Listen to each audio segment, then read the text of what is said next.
ভাই আমি আপনার সামনে কিছু কথা তুলে ধরতে চাই ভাই। কিছু কথা তুলে ধরতে চাই।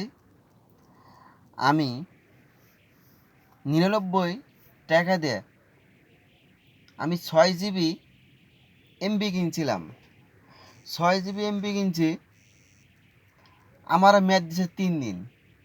ভাই আমি 99 টাকা দিয়ে এমবি কিনে 6 জিবির মধ্যে আমি 2 জিবি শেষ করছি।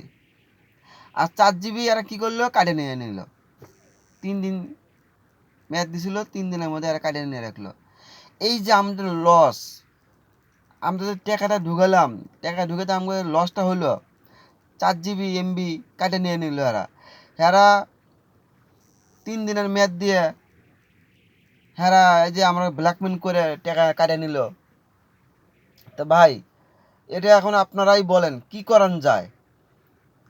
আপনারা এই ভিডিওটা ভাই প্রচুর পরিমাণ শেয়ার করে দিবেন ভাই, আপনারা যেন এটা সবার কাছে যায়।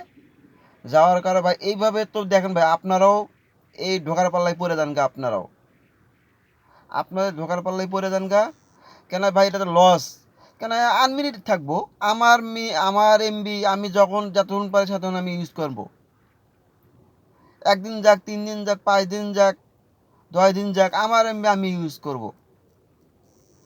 হ্যাঁ, 3 দিন ম্যাচ দিয়ে রাখে, 3 দিন ম্যাচ হলে সবটা এমবি কাটে রাখে নিয়ে নেয়। তাহলে আমাকে কি লস ভাই? আমি লস। তো ভাই আপনারা এই ভিডিওটা শেয়ার করবেন ভাই। আপনাদের এটা ভালো মনে হয় তাহলে অবশ্যই আপনারা শেয়ার কমেন্ট করবেন ভাই আমারে। আল্লাহ হাফেজ ভাই।